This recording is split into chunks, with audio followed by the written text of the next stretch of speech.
But I think the difference with me is like, even when I'm scared, I'm still gonna keep going. Like, I'm not gonna let it hinder me or block me or be like, oh, I wish I would have done it, but I'm too scared. No, I'm gonna keep pushing forward because you don't know the results unless you go for it. I think the biggest thing for creators is you have to be someone that your community can trust, and that's through a way of what you're sharing and how consistent you are. I'm not gonna trust somebody I barely see. So because I've been so consistent, like you always know I'm gonna be on your screen, they've learned to rely on me, which I love. And I've learned that I have people who are relying on me, so I have to show up. So that's really important for me. I think community is everything. Like, you can't have a bunch of followers. Like it's just, right. It's hand in hand. Like, you're not gonna have the career you have if you have no community. I think literally without my community, like I said, I wouldn't have this career. Right. And so I'm always trying to make sure I'm providing solutions. When you're an influencer, you need industry friends because no one else might understand if you're not working in that lane. Gotcha. Like, just like photographers should talk to other photographers and musicians, you should talk to the people who are in your craft. They will understand and be able to lift you up. Yeah, get to the cake. I'm on a mission for Maze, no matter how long it's gonna take. I could just see it already. What's going on, everybody? Welcome to yet another season of Between the Lines podcast. I'm super excited, to be back, right? For everybody who may be new, who may be returning, I appreciate, all of the support that you have been pouring in, thus far, right? A lot of you have been asking, when are we coming back, when are we returning? This one is going to be very, very special. I'm super excited to kind of just show y'all, what I've been working on, right? Better conversations, better individuals, better sets, right? Better things to come for you guys. But this first episode is going to be very powerful, right? This individual, I think, is very, very special. So, Janesha, I just truly want to say I appreciate you for taking time out of your busy day, your busy schedule, and getting on, my podcast. Yeah. And trusting me, more importantly, to kind of have a solid conversation. But before we go ahead and get into the conversation, just want to talk a little bit about Janesha and what it is that she currently does. Janesha Moore has an online business community in which she focuses on the Black, individuals, the Black community. Also, in addition to that, she also has her own jewelry line, the Merciful Collective, But God, which speaks highly of, her faith. Also, she, does so many more miscellaneous things. She's also a person of influence on social media, right? In which she focuses on beauty, self-care and style, fashion. In between all platforms, right? Instagram, TikTok. She has a collective of, I believe, about 570,000 followers, which kind of talks about the type of individual that she is and the influence that she has. So, Janesha, thank you for being on the show today. Thank you so much for having me. I appreciate you for being patient with me. On this, on a podcast, I like to have fun, right? So I appreciate you kind of being patient. It's been a couple of months, so I'm just kind of dusting it off. But I understand. Really quickly, before we dive into, the nitty gritty, I just kind of want to ask you, how is your 2025 going so far, real quick? Happy New Year, right? How are you feeling? All today? the things. Thank you so much for having me. I'm You're happy welcome. to be here. My 2025 is going very well. I will say that today. January 1st, I was definitely struggling. I wanted to hit the ball running. Like, I was trying to do all the things, and God was like, can you chill out, like, for a second? Because the pace that I have this year is so much different than how I entered last year when we were building the strategic influencer. So the things that we used to do, we can't keep doing. You know what I'm saying? God wants us to get in a different direction. So I had to submit to his will, relax, and rest. And now I just feel like I got myself together, and I'm feeling good. Good. Yeah. And I just kind of wanted to tell you, the reason why I wanted to have Janesha on the pod is because I feel as though the audience, the viewers, my followers, I feel like, you all are so focused on, this content creating thing, this lifestyle, this influencing. But there's an art behind that, right? There's a way to do it. And Janesha has shown, day in and day out, her ability to overcome, certain obstacles to get where she is today. But there's a little bit more behind that, right? It wasn't always about her being on social media. In January of 2023, she got laid off from work as a global marketing project manager for a luxury watch line. And that kind of, I'm guessing her relationship with God, kind of helped pivot her into her role in, social media. So I just wanted to start and ask you, what was that time like, right? I want to kind of talk about your journey before the success that you have right now, right? So in January of 2023, you get laid off from work. You're trying to figure out what's next. How did that feel for you? What was the next step? And what was just going on throughout that time, for you? Yeah, so when I was working in corporate, I'm one of those people who are I'm very talented in many different things, but I felt like being a project manager was a shadow career for me. and I could feel like my soul was just like, I was getting tired. I was putting out a lot of work. I was taking care of a lot of people. And while I love my team, I just knew I wasn't doing all that I knew I was supposed to be doing. So actually, when I got laid off, I was shocked, but I wasn't like, oh, I feel defeated. Right. Oh, I feel like I don't know where to turn. Thank you God, I wasn't feeling that way. I was feeling like, okay, I think it's time to lock in. You know what I'm saying? I think it's time to stop depending on a corporation and depending on my own talents and my own wisdom, because we can go but so far without God, right? And I think that it was God's plan, of course. He orchestrates everything for me to be pushed off that cliff, because I don't know if I would have jumped. I don't know if I would have jumped, but He knew what was going to come from that. And I just remember going to my husband and being like, "Babe, I don't think I want another job." Rightfully so. Like, you don't. Rightfully so. And he was like, God, right. "Let's go. Like, let's do it." And I think that people don't realize you can negotiate your severance. And so I negotiated my severance and my health care, both of those things you can do. And I was like, we're going to double down. No matter what, we're going to make it this year. Absolutely. And I'm going to lean on God 100%. Because, we closest to God when we desperate. So I was leaning in. And He just showed me the way, like literally step by step showed me the way. So I don't feel like I was like, oh my gosh, I don't know what to do. It felt like I'm finally going to step into the season that God has called me in. Right. Yeah. In addition to that, it took like you being able to see, something from, Amazon when you got that check, right? Before you really said, you know what, I'm really going to go into that. And that could have been God's way of saying that this is what you really need to do. No, that came after. It came after. Okay, that's dope. I got laid off January 2023, and then I was putting everything on my credit card. I was putting everything on my credit card, trying to figure things out. It wasn't until August that came in, and I started figuring out commission marketing and, the creator economy. And I was like, oh, I can actually, make some real, live off this money.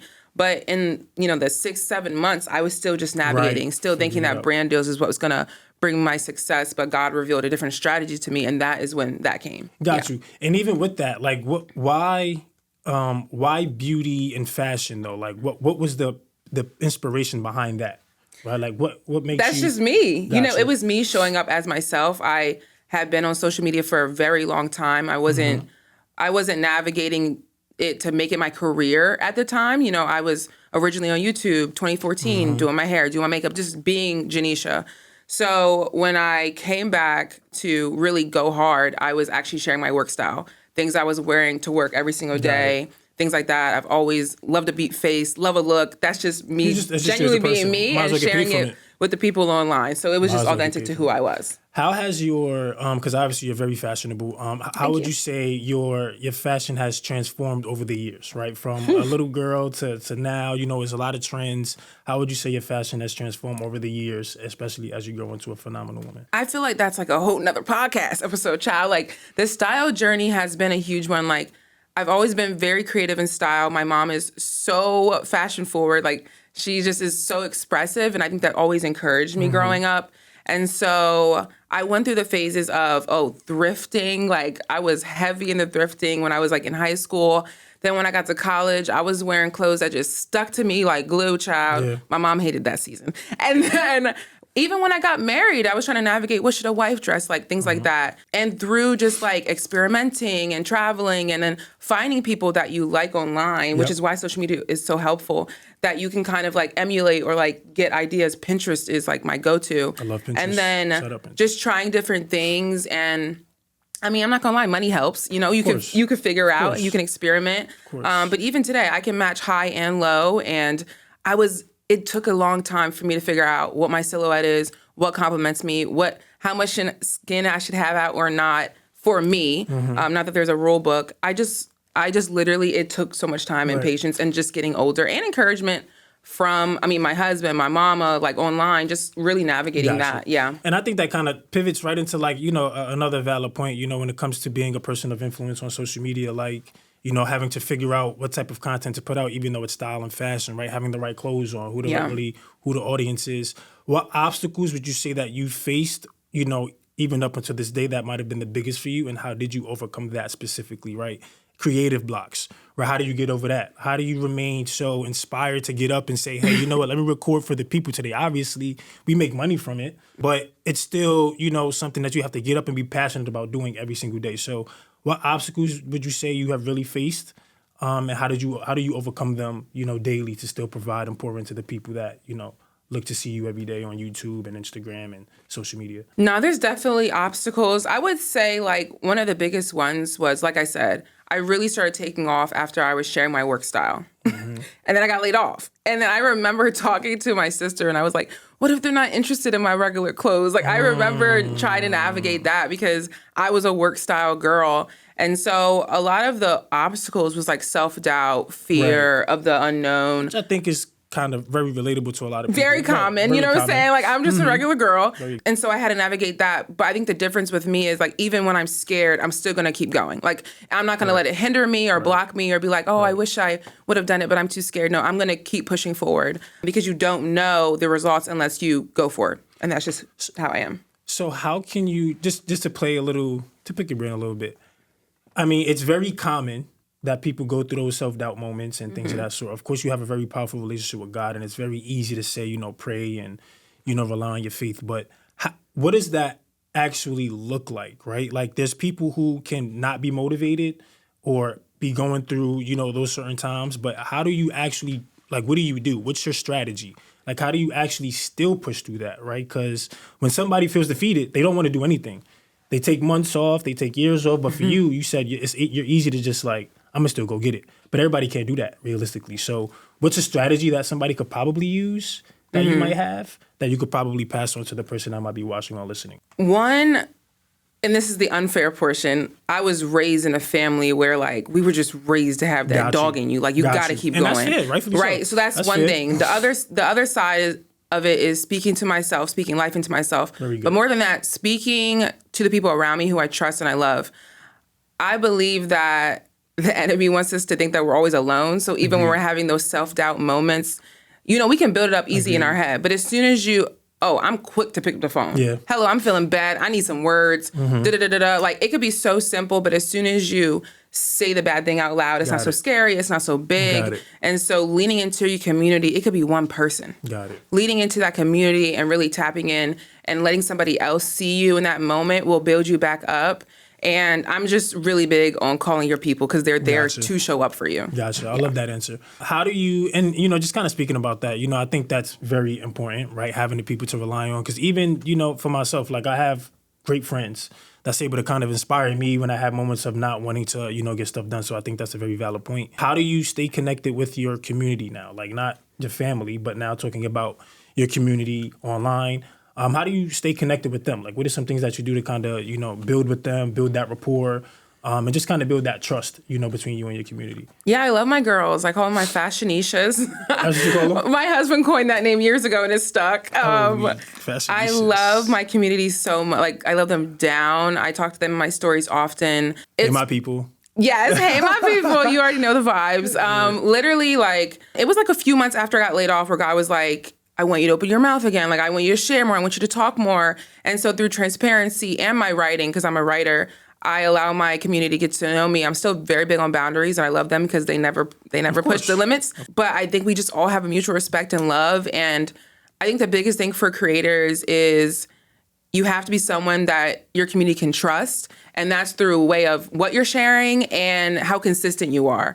I'm not going to trust somebody I barely see. So because I've been so consistent, you always know I'm going to be on your screen. They've learned to rely on me, which I love. And I've learned that I have people who are relying on me, so I have to show up. So that's really important for me. I love it. And so can you walk me through just a typical day in the life of Janesha when it comes times to putting out content, right? How do you mentally prepare for that?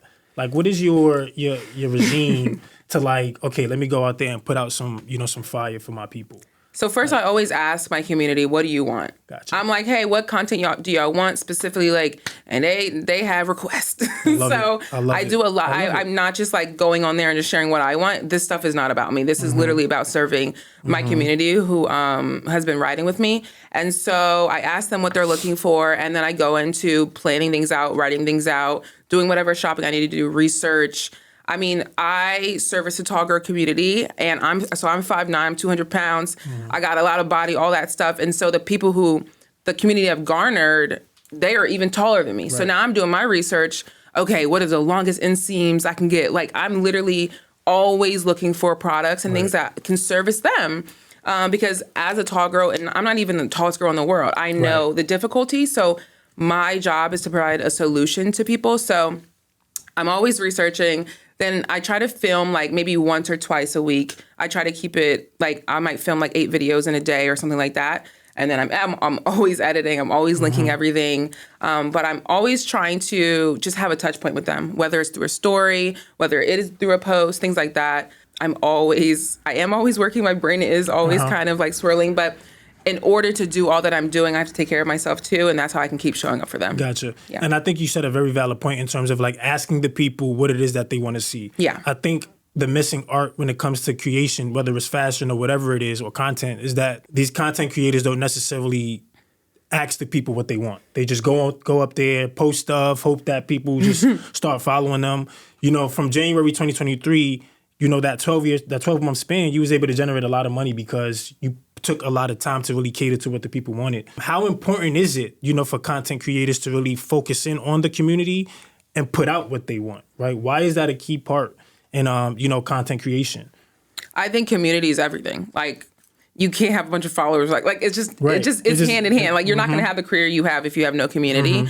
I think literally without my community, like I said, I wouldn't have this career. Right. And so I'm always trying to make sure I'm providing solutions. Now, I think that you can also introduce your community to things that they didn't even know they were looking for, right? Gotcha. And then you're training your audience, and now they're learning to expect that from you. So like I, you know, introduced my faith journey, and now they're like, there's an expectation now. Did they ask for it? No. But it's a balance, right? Gotcha. Like, I'm sharing parts of myself. Are you guys going to show interest? Like, are you into this? Am I going to give it enough time for a new audience to find me? It's a balance. Gotcha. It definitely is. But overall, I want to keep providing the solution that they came into the room looking for in the first place. And then I'm always open to share new things. I share about my marriage. I share about beauty. I share about travel, etc. And it's just different parts of me now that they already entered the room and they're like attached. Do you ever feel like you share too much? Never. Sometimes? Never. Because I just feel like, and this is just, again, just asking for some people that might like think like, how does she put all this stuff out? Like marriage, faith, fashion, beauty. Like, is there ever a moment where it's just like, okay, the people don't need to see this. Like, this is like my personal life. This is me. I feel like I just share a lot. Like, how do you, like, you never feel of time where it's just like, this is just like so much? I have been very intentional about creating boundaries.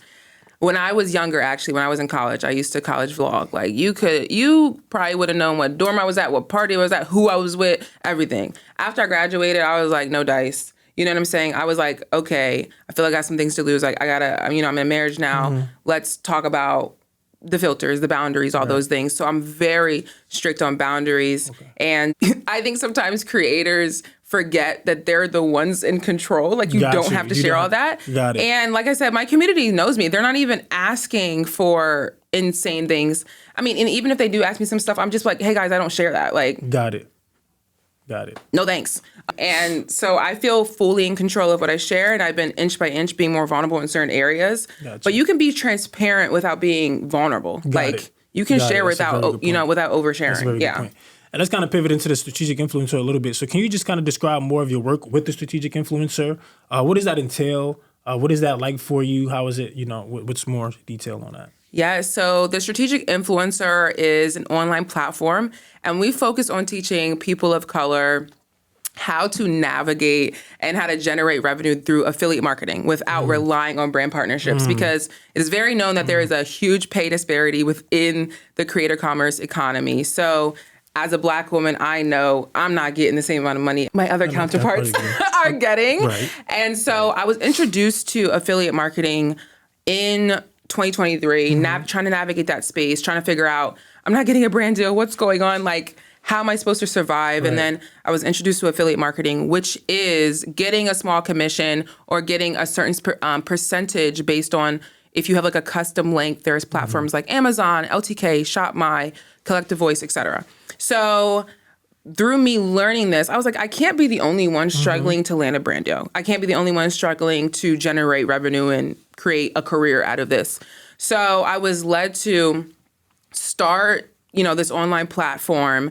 And I started off, launching Laid Off to Paid Off, really sharing my journey, letting people know like, hey, I'm not an overnight success. And it takes time. You know what I'm saying? Like I was trying to navigate this space as well. And I also know a lot of people were getting laid off. So I was like, how can I share my story? Which was something I held on to for a while. I didn't tell anybody I was laid off. So it was also a huge moment of transparency for me, sharing my testimony to connect with others. And so I shared about the Laid Off to Paid Off campaign, which led to a 3-day challenge that we actually held at Rec Philly. We did like a live challenge, and I was teaching creators and teaching them about foundational things of the creator industry and content creation. And then we actually had an academy, and that was like more of an intensive several modules teaching how to generate, teaching about creator economy, et cetera. And then we had private sessions every single month for 6 months. And I love those students so much. But that is the strategic influencer. I love it. And how do you approach mentorship, right? Like, what are you looking for out of like the people that you decided to mentor through that, through that program? Like, what motivates you to really pour into those type of those students? I wouldn't say students, but the people that decided to come into your program. What motivates me to mentor? First of all, God put the assignment on my plate. I was fighting it. Sometimes we fight our assignments, but I had to lean in and be obedient. But I would say because I knew how I felt. And I have support, you know what I'm saying? And because I knew how I was struggling, trying to do this career, how could I not like pour into others and give them a chance to figure out how to reach financial freedom, navigate this space, build the mental strength that it takes, because this is not no easy feat, you know what I'm saying? So a lot of the work that we did was mental. A lot of the one-on-one calls I had with my students were so mental, and you have to break through some things to navigate this space because it's literally just you and a camera. Gotcha, literally. So literally. And I love that. Is there a time throughout that, or any of your students now, can you talk about like one of the most challenging type of conversations that you've had? Like, is there something that you can share like in a moment which you had with one of your students that maybe they were so like broken down or so like low? How are you able to like really speak life, through them with this program? And like ultimately, did it change their, perspective with everything? Yeah, so I definitely had some hard conversations with my students, and it's that mental. They were struggling with, do I really want to do this? Is this really for me? Am I really that talented? Is this anybody else? All those things, all those things, right? Self-doubt. So one, I'm always going to encourage them to remember why they started in the first place. Why did you start this? What did you want to do this for? You know what I'm saying? Are you just doing this to make money? Because you can say that. You know what I'm saying? That's why people get different jobs.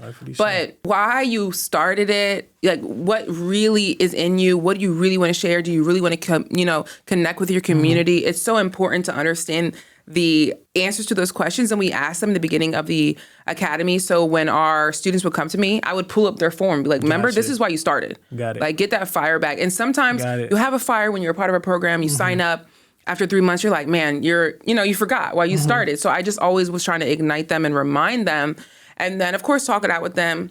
One thing about me, I'm going to pray for you. Okay. I'm a kingdom focused gal. I'm a kingdom focused teacher. I'm going to say a prayer. And then because I have boundaries, I'm not your therapist, I would set you off. Gotcha. But we had it's a community on purpose. I love it. Talk to each other on this journey. The same way you would, talk to your friends. Like when you're an influencer, you need community, you need industry friends because no one else might understand if you're not working in that lane. Gotcha. Like just like photographers should talk to other photographers and musicians, you should talk to the people who are in your craft. They will understand and be able to lift you up. Love it. Yeah. And do you ever like take any of those situations home? Like, so let's just kind of compare this to teaching, right? Like I have a student, I might talk to them, they might have something going on and I'm trying to just give them all of this life, but then I might get home and say, Dag, I'm really thinking about the student, it's really weighing on me. Like, has there ever been a moment where you had that type of conversation? It's like, damn, like I'm thinking about this at home, it's kind of affecting me now and my mental, or are you just one of those that's able to just kind of give them life and then just kind of separate yourself from that entire situation, being like a coach? Now it's weighty work. These are people's, it's such a vulnerable space to be in when they share their life with me, when they share their struggles, me remembering where I was in the beginning of this and knowing that I have people to listen to me. it's weighty work, and that's why I always have to lead with prayer. Like, I'm not the person, like, I always tell them, I'm not here for your money. I don't need your money. I'm here to help you. And I just be like, Lord, help me to navigate this assignment you gave me, but also help me to not carry it for them. And so that is always my prayer. Just and a lot of the things that I'm pouring into other people, like, help me to not carry it for them, because it's not my response. I'm doing my part. And let's kind of like pivot a little bit, just a little bit back now. So obviously you're doing all of the good stuff now, but just a little bit about like college life and just like a little bit of your upbringing. So you originally started in Temple before you had to finish off at Del State with your brother. Yeah. And I believe at that time you might have been living with your grandparents. I was, yeah. Right. And you're the only one that lived with your grandparents, I think, out of your siblings. So how was it like, being in Temple, then having to ultimately go to Del State, being with your brother? How did both universities kind of play a role in kind of preparing you for where you are today? Yeah, so I spent 3 years at Temple. So to me, Temple is home, and I loved it there. And I feel like I found myself, and I made sure I left Delaware. I made sure I left my hometown because it was going to force me to grow as an individual. I'm a little sister, and I've always been a little sister growing up. So I wanted to make sure I left and went somewhere that no one knew me. Gotcha. And be able to not be a little this or little that. You know what I'm saying? So I was very firm in that. When I transferred to Del State for my final year, it was interesting, but I was just so excited to be with my grandparents, to be honest, to get to know them, and then to finish school. Like, you know what I'm saying? Like, I was a senior, I was like, I'm ready to go. I'm just ready to get out of here. But it really did help shape me because to graduate, you had to have an internship. So I ended up interning at the place I worked and, moved to Boston after school. I would say it was definitely a culture shock attending HBCU. But it was cool, but it's like I was at the end of my path. Like, I was just focused. I was just focused on exiting, and I'm just grateful to have a degree. And then I was able to, from the internship that I was introduced to, I got a job after school. So it was like literally the perfect ending because I might have had a little too much fun at Temple. You know what I'm saying? So I was focused, and I graduated with a 4.0. Amen. As you should. Shout out to that. Happy to be an HBCU grad. I love that. All of that. That's awesome. But let's go back a little further because obviously all of the good stuff you're doing now. You play sports in high school. I did volleyball and basketball. Yeah. Like, how did you go from sports? Like, how did that transition happen? Like, you were in high school playing sports, you were good at volleyball, decent at basketball, but then you go to heavy college on the and decent at basketball, and then you just like you pivot to doing a whole bunch of other stuff. Like, what was that time like? Just transitioning from high school athlete to college student, now woman doing her own big boss stuff. High school sports taught me a lot of discipline. I love sports. I love playing. I love being an athlete. It taught me a lot of discipline. I also have always loved school. Like, I'm very nerdy. I like to do well. I'm just very success driven in anything. So I went to college. First of all, Temple was hard, but it was a great school. And I was just so excited to figure out who I was, like, as this young woman. Like, I went to college at 17, and I was just like, okay, what does this look like? I live in North Philly. I'm going to Temple. Like, I'm not around my family. What does this look like? And I just, I was young. I was just doing my thing. I was just happy to be there. Bright-eyed, bushy-tailed, and just navigating, making friends, getting involved with organizations, doing all the things, and just figuring out who I was. I remember I went in as a journalism major. I was like, I don't like that very much. That was very hard. And I was like, no, thank you. And I was literally just navigating being young and happy that I had that discipline instilled for me from, how I was raised and from sports. I love it. I love it. We're going to go back to like now a little bit of the faith portion real quick. Because I think a lot of this stemmed from, being young. You've always grew up, in a Christian household. But as a youngin', you would always pray. Your family would always pray in you and your sister's room, right?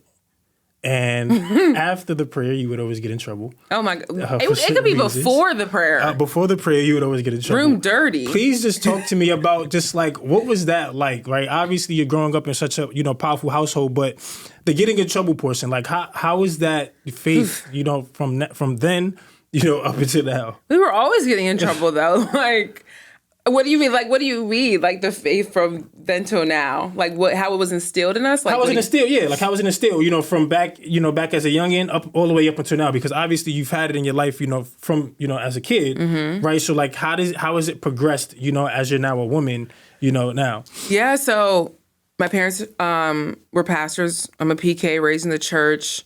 Always been surrounded by the Lord, always loved the Lord, always loved Jesus. I say that growing up, I was borrowing faith from my parents, borrowing what I knew that they, what the Lord had done for our family. As I grew older, I, had my own encounter, I had my own relationship and what God did for me in my life. And so, you start figuring things out. You're like, oh, they were making a lot of sense. You know what I'm saying? As you go through your own troubles, as you're on your hands and knees without someone telling you to, as you're crying out to God, and then you hear God speak to you and you have that relationship for yourself. I ask that because as a youngin', when you have all of that faith, sometimes you don't understand it, right? Because, for me personally, I'm a Christian. I had my grandma, kind of taking us to church all the time, always praying for us, my brothers, sisters. But I didn't necessarily understand what being a Christian looked like. It was just like me being there because my mom and dad or grandparent would say, hey, we're going to church, we're doing this. For you, you've had, your family was, your dad was a pastor, you said, you've had that as a young woman. And then obviously as you get older, you start to really understand the beliefs, the morals. You grow up in a different, you grow up in a certain household. So I just wanted to understand, like, at what point did you really start to understand that this is what it truly is? Right now I'm starting to really get my own understanding of Christianity and faith, as opposed to me borrowing that faith, from my family. Yeah, as you ask me that question, I just think about, I feel like I've always known Jesus for myself. Like, wow, that's okay. Since I was little, like I remember getting so emotional. Wow, I'm such a Bible nerd. We used to go to like a young Christians camp called Young Life, and I just loved it. And I remember one night they had praise and worship, and I remember I was just sobbing because I was like, Jesus loves us so much. And I just felt it in my heart. Like I've always felt Jesus, and I've always felt and known that I was his child. And it wasn't about like, mommy and daddy says Jesus loves us. Like, I feel like I've always felt it. Okay. I was just living a lukewarm life when I was young. And I was just being a kid and doing all these things. But I've always felt like I've known Jesus for myself. It's just grown as I've grown and experienced very serious things.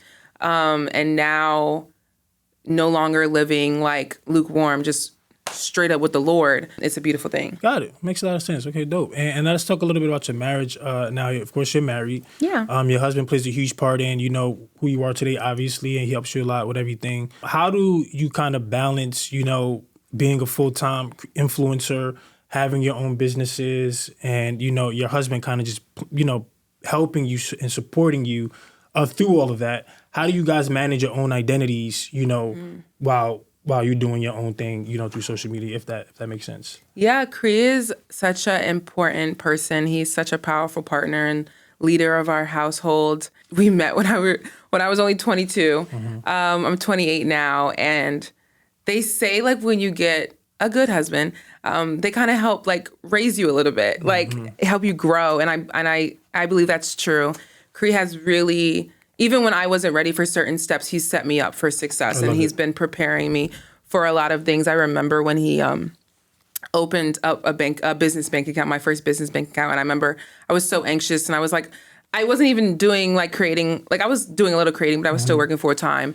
And I look back now, and I'm so happy he opened that account, right? So Cree's been so patient with me, and he also, I think it's really important for your partner to have a full understanding of who you are and the capacity at which God wants you to put things out into the world. So Cree knew who he married from the jump. Him and my sister always joke about, he kind of could see all these things that are happening before I could. Gotcha. And so because God placed me with this man who knows me so well and is confident with himself, all he does is encourage me. He knows I'm an overachiever. Right. He knows that I'm going to work a lot. And so he places certain boundaries to help me.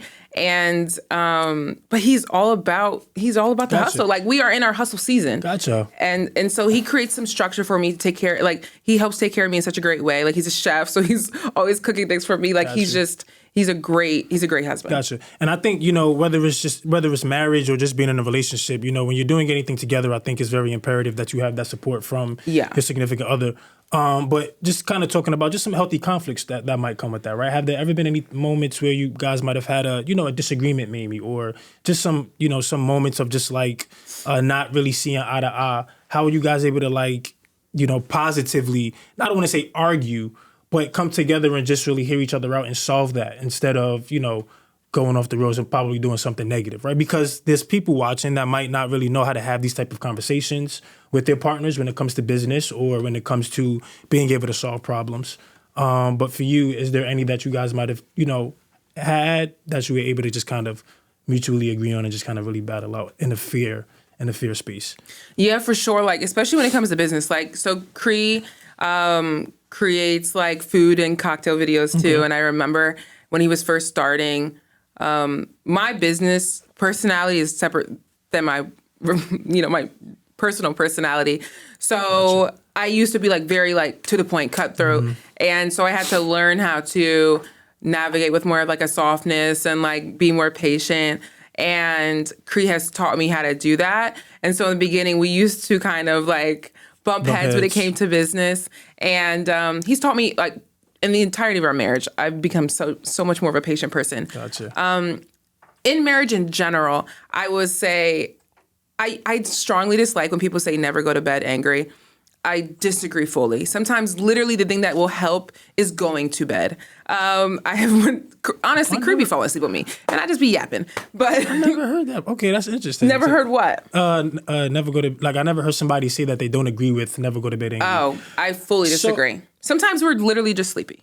Okay, you may be angry because you're sleepy, but I think the reason why people say that is more because, like, if it's a personal thing with someone, they're saying, like, don't go to sleep angry. No. So if you and Cree get in an argument and you're just not feeling it for that night, you're just gonna... I'm like, let's put it down. Let's put it down. Recently, we weren't even arguing. I could feel it brewing. I said, hey, let's put this down. And that was maybe 4 days ago. And this morning we went on a walk and we talked to that when we both had time to process, talk to our therapist, journal, pray about it. And then we had a very healthy conversation. No high raised voices, nothing. Sometimes you literally have to go to bed. That's very interesting. I'm going to practice that. It depends what the argument is, of course. I think it depends. But it's just something that we've learned in the years we've been married and the wisdom we get from the Holy Spirit. Like, sometimes you got to be quiet. And it's not avoiding it. You're just like, let me process through this with the outlets. I know it's going to reap the best results from the conversation that we can have in the future. Got it. That's dope. Let's kind of pivot back real quick. How important is, would you say authenticity is to, while being a content creator really quickly? 100%. How important is that, right? I feel like, as we kind of mentioned before, I just feel like some people don't really understand the importance of being who you are. Yeah. They just do things for the likes or just for the, to build the community. Yeah. But don't really understand how important it is to be yourself. And you'll get exposed if you aren't. I'm like, how long can you fake the funk? You know what I'm saying? Like, I feel like for me, I have to show up as myself. And myself looks different in different seasons. One season, I was working so much, I couldn't chat. I couldn't talk at all on videos. Then it was like, okay, I'm breaking free. I can talk now. And then there's going to be seasons where I'm trying new things. But it's all just different seasons of me being me. And for me, I'm just never going to show up and pretend. And that's why I think, like, even if you do want to share something, you can be transparent without being ridiculous or just telling a story. I'm just so big on, like, first of all, influencer integrity and just authenticity in general. Your jewelry line. All right, let's dive into that. At the Merciful Collective, which you have on, I believe. Always, yes, you have always. it on. Dear God. Where did that idea come from? How did you kind of, I want to do a jewelry line. Where did that idea brew up from, and how did it take off? But God is my mantra in my life. I started wearing like a very cheap little necklace in college. I got it tattooed. I had it on my graduation cap because I know that, I should have been somewhere else. I should have been doing something else. And so the one I had made like cheaply, like on Etsy or whatever years ago, I lost. And I remember being so sad about it. And last year on my birthday, not last year, it's 2025 now. Wow. 2025. In 2023, my husband surprised me with a real one. And so I started wearing it, and everybody was just asking, where's this from? Where's this from? Where's this from? And so last year I was like, And I feel like God was giving me a window, and he was like, execute. And so I started doing the research and I started doing other things. I'm so solution-based that I'm like, I will get you guys the answer. I will get you guys what you want. And so he gave me a window of grace, because when God wills something, he tells us to do something, he gives us a window of grace. So it's easier than it should have been.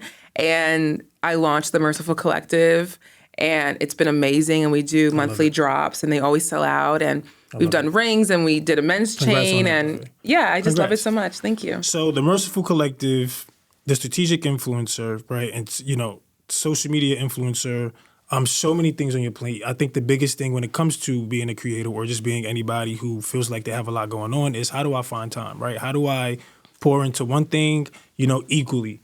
For you, what does that look like? How are you able to pour 100% into each basket of things that you got going on? Like, how do you find that balance in time? I'm not pouring 100% into everything.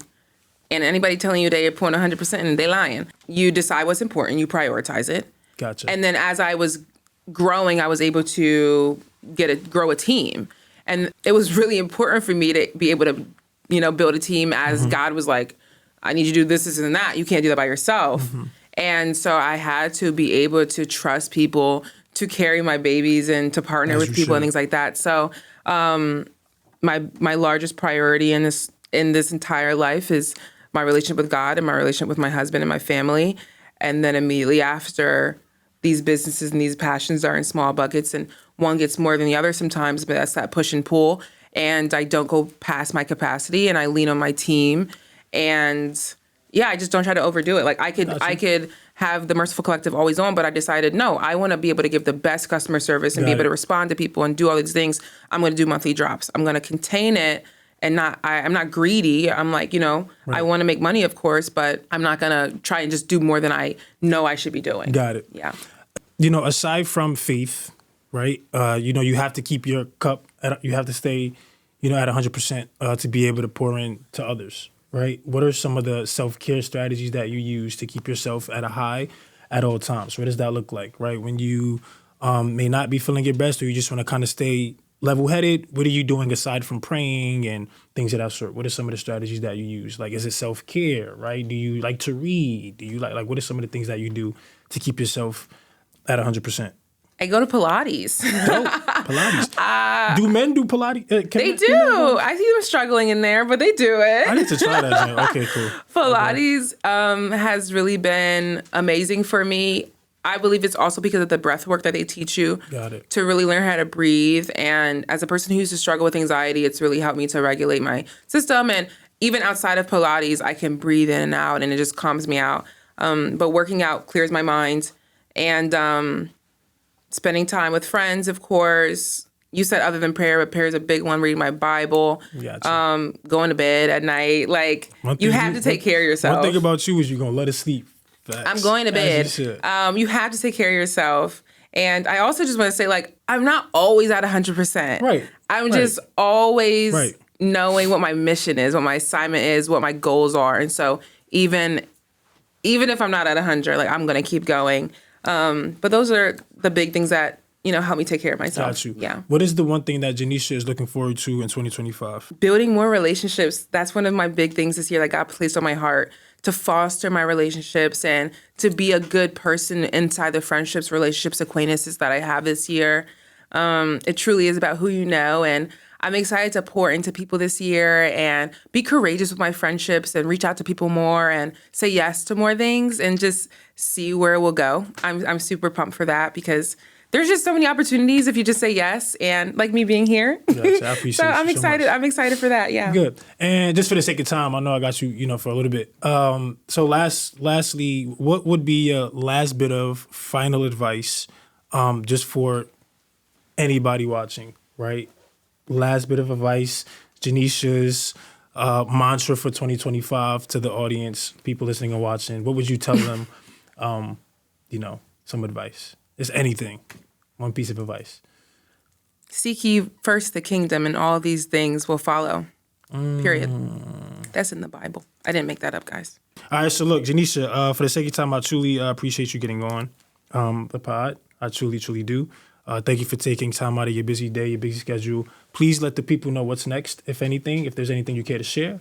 Of course. So you can always follow me on Instagram, Janesha.Moore. Follow the Strategic Influencer on Instagram as well for updates. We have some exciting things coming this year. And of course, follow the Merciful Collective on Instagram for monthly drops. And yeah, stay connected. Stay connected. Guys, thank you so much for watching and listening.